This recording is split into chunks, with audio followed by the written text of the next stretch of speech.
200 सालों तक अंग्रेजों का गुलाम रहने के बाद भारत को 15 अगस्त 1947 को आजादी मिली थी। लेकिन क्या आप जानते हैं, भारत के अलावा 4 और ऐसे देश हैं जो उसी दिन अपनी आजादी का जश्न मनाते हैं। उन देशों को भी 15 अगस्त के दिन ही आजादी मिली थी। उन देशों का नाम है दक्षिण कोरिया, बहरीन और कॉन्गो, जो 15 अगस्त को ही आजादी का जश्न मनाते हैं।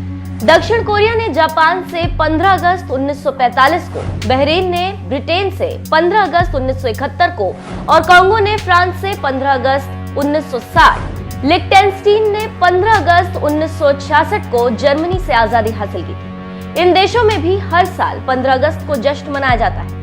भारत के बारे में यह भी कहा जाता है कि ब्रिटेन भारत को 1947 में नहीं बल्कि साल 1948 में आजाद करना चाहता था।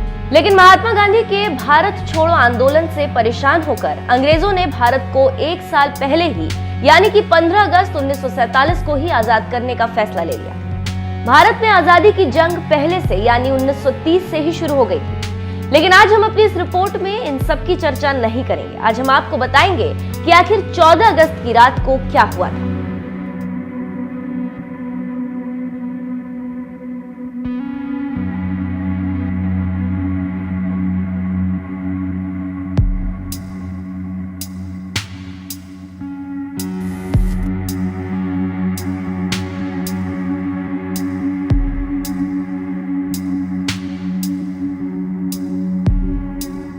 जब भारत के लोग गुलामी की जंजीरों को तोड़कर एक नए भारत की तकदीर लिख रहे थे, जिससे भारत का इतिहास, भूगोल और वर्तमान की सोच को बदलने वाला था। जी हाँ, वो रात थी 14 अगस्त 1947 की रात, यानी कि आजादी की रात। कई लोग कहते हैं कि भगवान भी उस रात इतने खुश थे कि खुशी के मारे रो रहे थे, यानी कि शाम से ही दिल्ली में जोरदार बारिश हो रही थी। लेकिन दिल्ली के रायसीना हिल्स पर बारिश की परवाह किए बगैर लगभग 5 लाख से ज्यादा लोग मौजूद थे और आजादी के दीवाने टस से मस नहीं हो रहे थे। रात को 9 से 10 के बीच सरदार वल्लभ भाई Patel, Pandit Jawaharlal Nehru, doctor Rajendra Prasad, Lord Mountbatten viceroy house पहुंचे। तब 14 अगस्त 1947 की रात को 12 बजने में कुछ पल बचे थे। इसी बीच पंडित नेहरू ने अपनी बात रखते हुए कहा कि हमने नियति को मिलने का एक वचन दिया था और अब समय आ गया है कि हम अपने वचन को निभाएं। पूरी तरह ना सही, लेकिन बहुत हद तक। आज रात 12 बजे जब सारी दुनिया सो रही होगी, भारत जीवन और स्वतंत्रता की नई सुबह के साथ उठेगा। एक ऐसा क्षण जो इतिहास में बहुत ही कम आता है, जब हम पुराने को छोड़ नए की तरफ जाते हैं, जब एक युग का अंत होता है और जब सालों से शोषित एक देश की आत्मा अपनी बात कह सकती है। ये एक संयोग है कि इस पवित्र मौके पर हम समर्पण के साथ खुद को भारत और उसकी जनता की सेवा और उससे भी बढ़कर सारी मानवता की सेवा करने के लिए प्रतिज्ञा ले रहे हैं।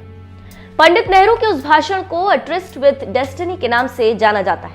लेकिन इस आजादी के साथ ही साथ भारत को उतना ही गम भी था, क्योंकि भारत 2 भागों में बंट गया था और एक नया देश पाकिस्तान ने जन्म लिया। इसके साथ ही साथ भारत अपने 3,46,737 स्क्वायर किलोमीटर का विस्तार और करीब 8 करोड़ 15 लाख लोग एक ही रात में गंवा दिए थे। भारत ऐसे ही आजाद नहीं हुआ था। आजादी के दीवानों ने इसके लिए काफी कुर्बानियां दी थी। इसके साथ ही साथ महात्मा गांधी के भारत छोड़ो आंदोलन ने अंग्रेजों को अंदर तक डरा दिया था। तो दूसरी तरफ सुभाष चंद्र बोस की आजाद हिंद फौज अंग्रेजों के दांत खट्टे कर रही थी। ऊपर से दूसरे विश्व युद्ध के बाद ब्रिटिश सरकार खोखली हो गई थी और हर जगह विरोध होने से अंदर से टूट गई थी। इसी वजह से अंग्रेजों में निराशा भर गई थी और अंग्रेजों को लग रहा था कि अब वो भारत पर शासन करने के लायक नहीं है।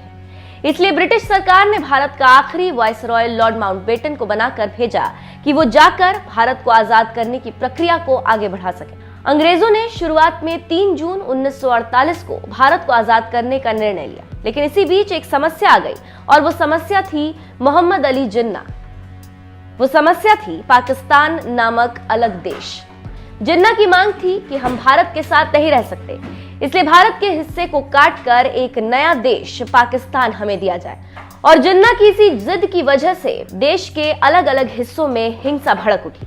देश के बिगड़ते हालत को देख अंग्रेज और डर गए और सोचने लगे कि हम भारत को कब छोड़ दें। लेकिन समस्या ये थी कि अंग्रेजों को भारत को एक नहीं 2 टुकड़ों में अलग करना था। इसके साथ ही साथ यहाँ पर एक दिलचस्प बात आपको बताते चलें कि आखिर अंग्रेजों ने 15 अगस्त को ही क्यों चुना।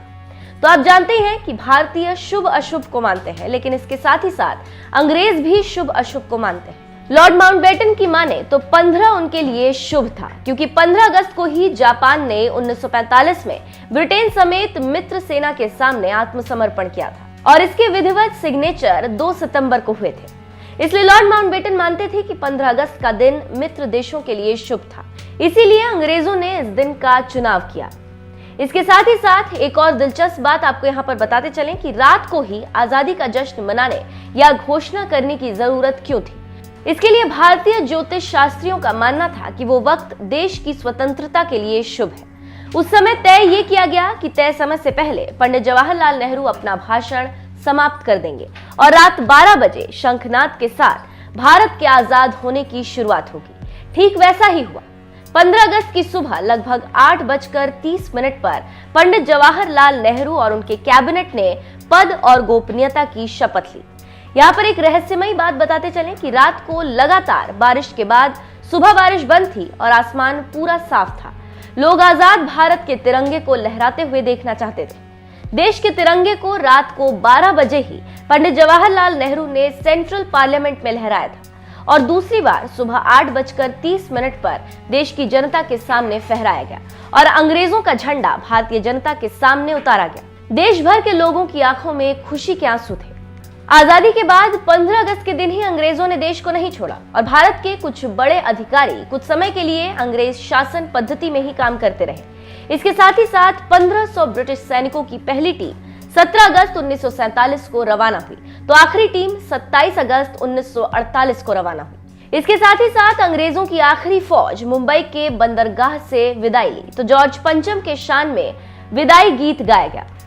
क्योंकि हम अतिथि देवो भव में विश्वास रखते हैं और ये आज भी जारी है, तो ये है हमारी शान। हम दुश्मन को भी सम्मान से विदाई देते हैं। तो ये है भारत की 14-15 तारीख की कहानी का सार।